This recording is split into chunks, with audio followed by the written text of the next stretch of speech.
Desde el corazón de la Patagonia nacen las voces que se atreven a decir basta. Voces de Aysén. Paremos la violencia contra las mujeres. Es un espacio para reflexionar, informar y educar sobre una realidad que aún duele, pero que entre todas y todos podemos cambiar. Porque la violencia no tiene justificación. Porque la igualdad se construye con respeto, educación y empatía.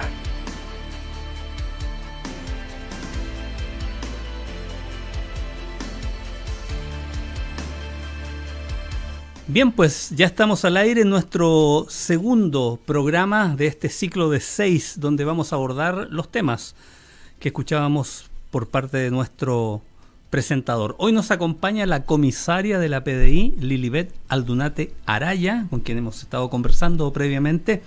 Ella es parte de la Brigada de Delitos Sexuales de la Policía de Investigaciones y, por supuesto, una institución que tiene una relación directa con los distintos tipos de violencia que lamentablemente suelen afectar mayoritaria y contundentemente a mujeres. ¿Cómo está, comisaria? Muchas gracias por aceptar esta conversación, esta entrevista para abordar esta temática que nunca es simple, siempre conlleva muchas complejidades porque además es un tema que tiene que ver con la privacidad de las personas.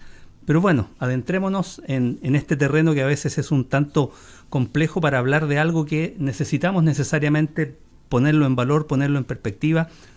Cuéntenos un poco de su función, de su misión en esta brigada especializada, donde me imagino que la atención de víctimas, de mujeres fundamentalmente es lo prioritario, ¿no? ¿Cómo le va? Buenas tardes. Hola, buenas tardes. Muchas gracias por esta oportunidad. Muy contenta de estar acá. Bueno, como me presentaron, soy la comisaria Lilibet Aldunate. Ya voy a cumplir 4 añitos acá en Coyhaique trabajando y desempeñándome en el área de la Brigada de Delitos Sexuales.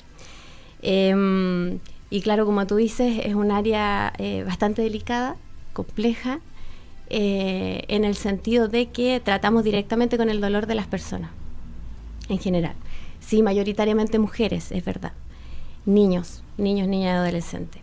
Y claro, no solo tienes que tener una expertise en el área investigativa, sino que también tienes que tener la suficiente sensibilidad para poder llegar a la gente, la empatía suficiente para poder entender lo que te quiere transmitir y obviamente empatizar con su dolor. Claro. Entonces, la investigación, sobre todo en esta área, no necesariamente, me equivoqué, no es que no necesariamente sea metodológica, sino que, claro, tiene una metodología, pero paralelamente también necesita y requiere de que tú, como funcionaria, como persona, como ciudadana, logres conectar con el otro, conectar con su dolor, claro, conectar con lo que quiere, porque muchas personas se piensa que, claro, porque acuden al ámbito judicial, solamente quieren justicia y quieren a un imputado condenado. No necesariamente es así. La persona quiere que la escuchen, quiere lograr saber, entender cómo sobrellevar su dolor, su pena, porque en este caso hablamos de un delito que le afecta a cierta persona y tiene que vivir con eso toda su vida. Así es. Aunque lleguemos a un juicio posible, la persona no lo olvida más. Queda una marca ahí imperecedera. Queda una marca que es eterna y no solo para ellos, sino para todos los que están a su alrededor, a su familia. Comisaria, cuéntanos, ¿cómo actúa el protocolo? Tú hablabas de metodología, ¿hay un protocolo para recibir a víctimas que llegan, por ejemplo, a la unidad policial a denunciar? ¿Hay un protocolo investigativo cuando el Ministerio Público les encomienda a ustedes también investigar una denuncia que tal vez no se hizo directamente? ¿Cómo opera la institucionalidad para poder abordar estas temáticas? Claro, bueno, por una parte tenemos la atención al público, que es la persona que llega al servicio de guardia y es atendido no necesariamente por un oficial que es de la brigada, puede ser por cualquiera. Y si me preguntas, claro, todos los oficiales o todos los funcionarios de la PDI tenemos la capacidad para poder atender a una persona, ya sea por el delito que sea. Y obviamente cuando la persona llega con un malestar, con una preocupación y que requiere de una mayor atención o privacidad que la gente requiera, se le da. Eso es así. Y con respecto a la metodología o el protocolo que existe, claro, tenemos protocolos internos para investigar los distintos delitos en la PDI. Y en este caso, claro, tiene que ver con puntos que tenemos que por ejemplo, el tomar contacto con la víctima, si la persona es menor de 18, hay que ver y conversar con la fiscalía si es que se le ha tomado alguna entrevista videograbada, observar la entrevista videograbada y a partir de eso visualizar si es que existen testigos posibles, el sitio de suceso, la información que mantiene la mamá, el papá, los amigos, la red de apoyo y finalmente poder establecer si es que tenemos la evidencia suficiente para imputarle el delito a la persona X que la persona refiera.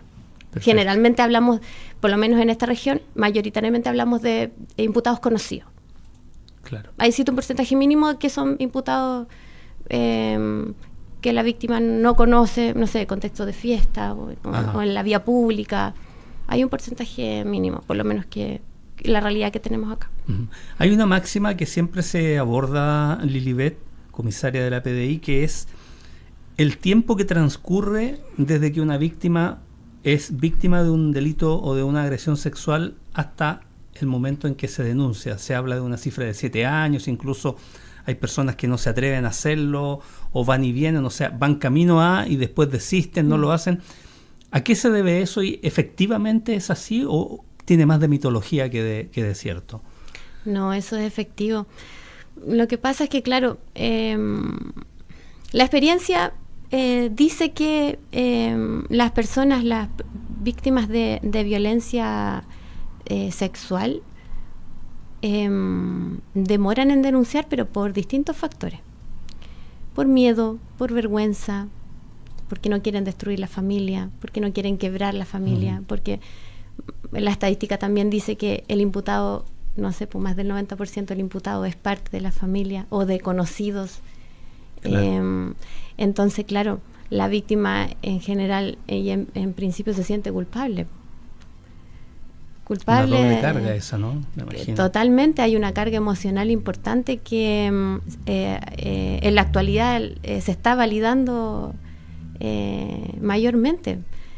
Porque hasta hace unos años atrás las víctimas eran cuestionadas por denunciar después de 20 años. Eran cuestionadas porque no eran capaces de decir la verdad y ayudar a otras, y hablamos ahí de la sororidad. Y claro, tú cuando logras en conectar con estas personas, entiendes que hay que estar en los zapatos para poder decir, ya, voy a hacer esto, voy a hacer aquello, denuncio hoy día, denuncio mañana. Hay que estar ahí. Hay que estar ahí. Y ahí es cuando tú tienes que lograr entender que, y no enjuiciar, que por qué denunciaste hoy día, por qué te demoraste, por qué no. No, eso por lo menos no, en base a la experiencia que hemos tenido acá, y en general en la PDI, no es algo que esté ocurriendo, no se va con el juicio. Perfecto. La finalidad es escuchar y hacer todo lo posible para hacer justicia con las herramientas que se tienen. En ese mismo contexto, Lilibet, cuando llega una mujer argumentando haber sido víctima de una agresión sexual, el procedimiento sexológico, el examen sexológico, ¿se hace por disposición de la primera atención? En este caso, si llega a la PDI, ¿ustedes encomiendan eso o tiene que intervenir ya ahí necesariamente el Ministerio Público para que eso se pueda aplicar? ¿Cómo opera esa metodología de científicamente y con especialistas en el hospital hacer esa parte que obviamente va a entregar argumentos y pruebas que son fundamentales para poder imputar? Claro, mira. Ahí nos vamos un poquito más a la práctica. Acá por lo menos en esta región y la experiencia que te puedo decir, trabajamos súper codo a codo con el Ministerio Público, en este caso con el fiscal Luis Contreras, que es nuestro fiscal del área, el referente, nuestro referente, y es con el cual se mantiene comunicación expedita, y con la unidad médico-clínico forense que está en el hospital, que está la doctora Astudillo, la matrona Isabel Mateo, el doctor Lemo, y otras matronas más que no recuerdo su nombre, pero son todos ellos con los que trabajamos codo a codo. Hay una comunicación expedita y, como tú me preguntas, claro, cuando llega una persona en el caso del servicio de guardia, y estamos hablando de que es un delito que ha ocurrido recientemente, la primera comunicación es con la Fiscalía, en este caso con el fiscal Contreras, se le comunica la información y él es quien ordena la pericia. Perfecto. Siempre pasa por nosotros la comunicación y obviamente dar las herramientas y las facilidades para poder trasladar a la víctima. Cuando la víctima llega al hospital, que también ocurre muchas veces, siempre la tienen en el servicio médico de urgencia y ahí todos saben que existe la unidad médico-clínico forense. Se comunican con la doctora Astudillo, con el doctor Lemo, el que esté de turno. Tienen un turno ellos disponible, están 24/7. Y también se comunican con el fiscal y ordena la pericia. Perfecto. Y paralelamente nos llama a nosotros para hacer las diligencias que tienen que ver con la ubicación de testigos, sitio de suceso, ubicación del imputado, la detención del imputado si es que corresponde. Y ahí le damos fuerte y derecho con la investigación. Perfecto. Ahí estamos hablando de violencia sexual. También hay mujeres que llegan agredidas, vale decir, son víctimas de violencia física. Solamente. Ahí el protocolo es básicamente lo mismo, lo que cambia son las pruebas y finalmente la forma en que se tipifica la figura jurídica del delito, ¿no? Exactamente. La metodología es la misma. Como violencia o agresión física, no la vemos nosotros como delitos sexuales, pero la metodología es la misma. Exactamente. Perfecto. La misma. Ministerio Público, contratación de lesiones, ubicación de testigos, trabajo de sitio y suceso, ubicar al imputado y la detención si corresponde. En ese aspecto, cuando usted menciona ser empáticos, ser acogedores, me imagino que una mujer muchas veces llega buscando un resguardo, buscando ponerse a salvo de alguna situación que obviamente la mantiene amenazada. ¿Qué pasa si esa mujer no tiene a quién recurrir, no tiene dónde ir, si esto ocurre en horas de la noche? ¿Esa acogida la brindan ustedes o hay un dispositivo externo a la policía cuando llega una denuncia y el caso es tan extremo que a esa mujer hay que brindarle, digamos, por ejemplo, guarecerla en algún lugar, claro, donde pase la noche y todo eso? Nosotros, bueno, como PDI, nosotros obviamente damos la primera acogida. No tenemos nosotros la unidad que le dé un apoyo posterior, pero sí al Ministerio Público. El Ministerio Público nosotros trabajamos con ellos, o sea, si se requiere de alguna disposición de algún programa externo o del apoyo asistencia a víctimas, que también lo tiene Fiscalía, ellos lo ordenan, nosotros comunicamos. Perfecto. Y por ejemplo, en el caso que hayan NNA, que son los niños, niñas y adolescentes involucrados, se le comunica al Tribunal de Familia. Y también dispone qué hacer en ese sentido. Las opciones están. Perfecto. La estadística hoy día, si uno la separa entre NNA, niñas, niños y adolescentes, y mujeres adultas en términos de agresión sexual, ¿están todavía desequilibradas? ¿Hay un nivel de equilibrio ya? ¿Siguen siendo principalmente niños, niñas y adolescentes las víctimas? ¿Cómo está ese detalle estadístico? Bueno, puedo hablar por lo que trabajamos acá en la Brigada de Delitos Sexuales de Coyhaique, y claro, tenemos un mayor porcentaje de NNA actualmente. Obviamente nos queda la duda de que si esa estadística es dura o es real, porque cuando tú, como te digo, logras conectar con la familia, te empiezas a dar cuenta de que hay muchas situaciones que, no sé, no fueron denunciadas, no quieren ser denunciadas. Se cierran las investigaciones porque la víctima no quiere aportar más antecedentes. Ocurre mucho. Perfecto. Ocurre mucho también esa situación. Y claro, al ser NNA, el Ministerio Público tiene una obligación superior por perseguir, para hacer una persecución penal. Claro. Entonces, ahí lo abordamos de otra manera. De otra manera. Porque ahí podemos obtener más información. Ahí podemos indagar más en la familia, los abuelos, los tíos. Hay más gente que quiere cooperar. Perfecto, entiendo. Cuéntanos, ¿cómo ha sido la influencia que ha tenido la habilitación, la implementación de estas salas donde se realizan estas entrevistas a los NNA que denuncian tanto sus padres o sus cercanos que ellos han sido víctimas de delitos de connotación sexual? ¿Eso ha facilitado el trabajo, la detección, el poder tener mayores certezas al momento de tomar decisiones que son pero fundamentales? Mira, no sé si verlo desde que nos ha facilitado el trabajo, sino desde el punto de vista de no revictimizar a la persona.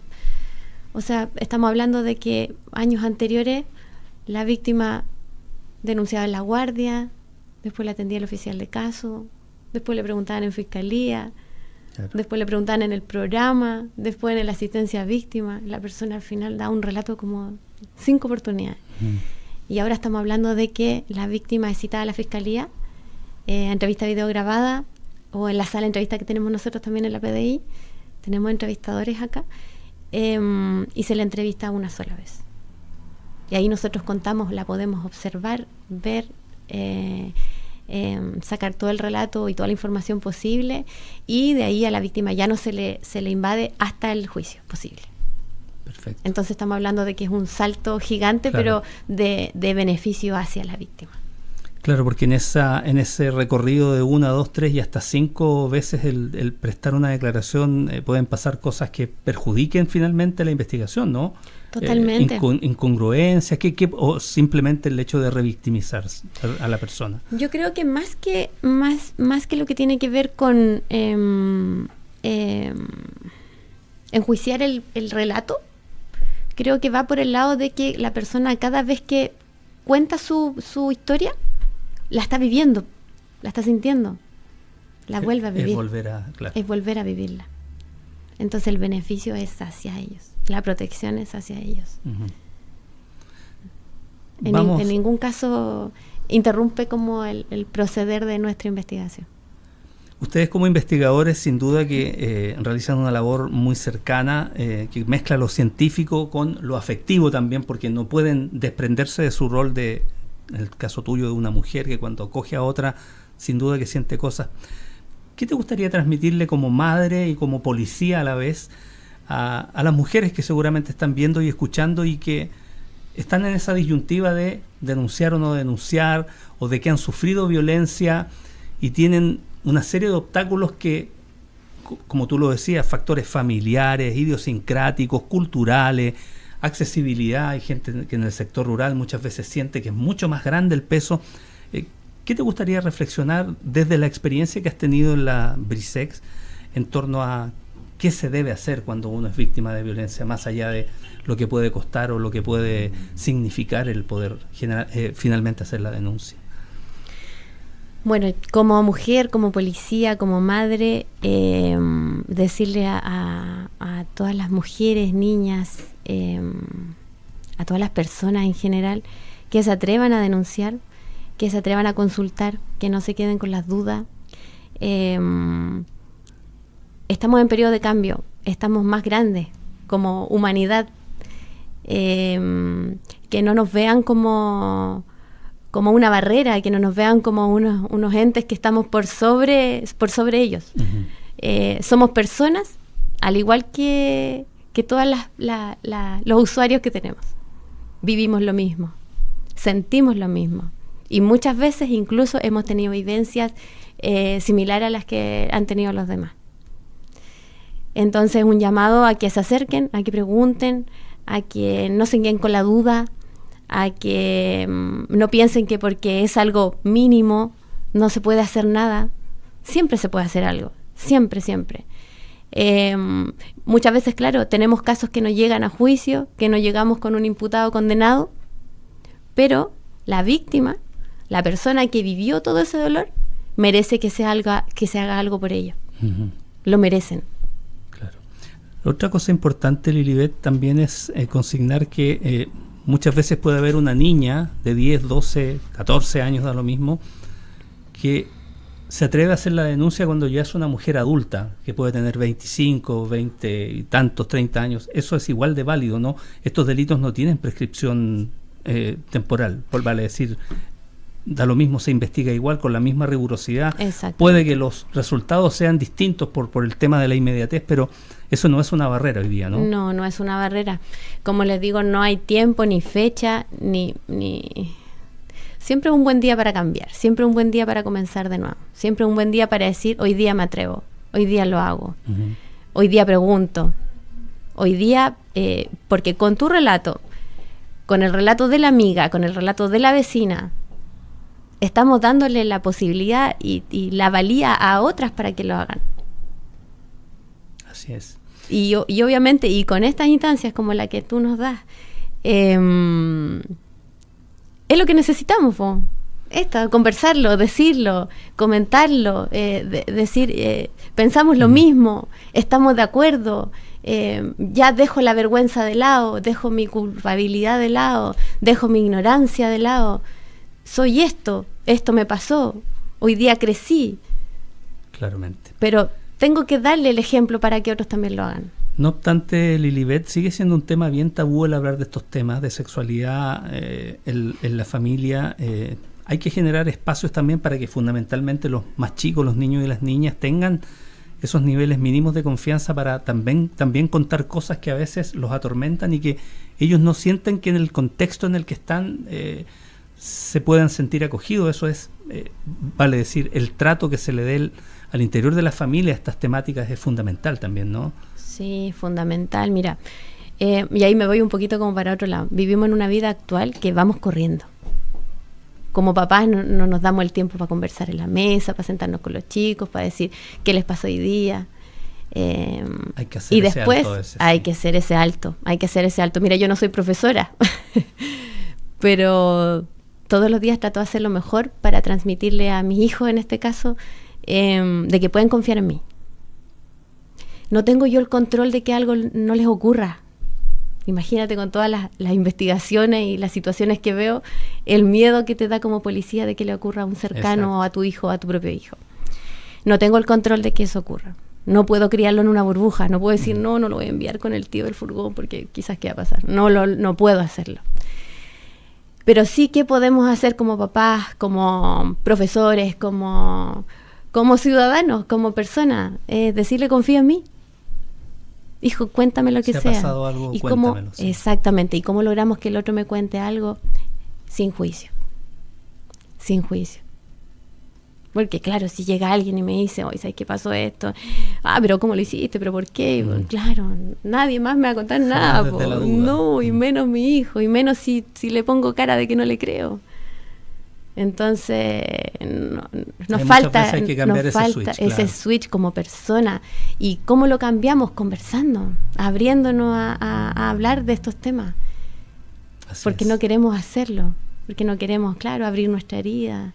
En fin, es un crecimiento, si tú me preguntas, el área es muy específica, pero si queremos evolucionar en cuanto a la violencia de género y todas las demás violencias existentes, tenemos que evolucionar como humanidad, Claro, hay que cambiar los paradigmas. Totalmente. Eso parte efectivamente desde la casa, de algo tan básico como conversar. Claro, hablar. Exacto, no dejar que la vida pase con cosas nimias. Exactamente. Hablar de las cosas que importan. No enjuiciar al otro, decirle no estoy de acuerdo contigo, no sé. Creo que cuando tú te unes en el dolor del otro, sientes que hablas de igual a igual. Ser empático, ahí tú dices, cuesta tan poco a veces. Y ahí tú dices, no somos diferentes. No somos diferentes. Ha sido muy grato tenerte, comisaria Lilibet Aldunate. Muchas gracias por los conceptos vertidos y por... ¿Tienes algo de profesora? Sí, ¿eh? Bien pedagógica para traspasar esos conocimientos policiales y ponerlos en el contexto de que le estás hablando a gente que seguramente va a hacer switch al momento de escucharte. Muchas gracias. Muchas gracias a ti, muchas gracias por la oportunidad.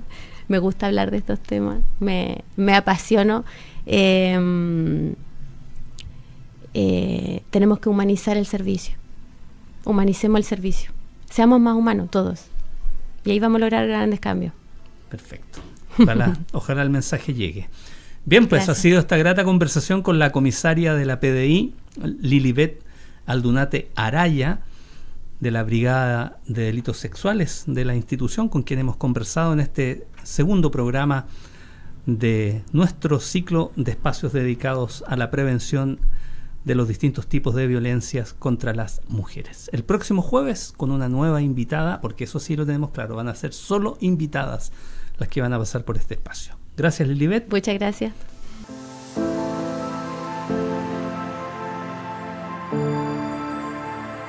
Gracias por acompañarnos en Voces de Aysén.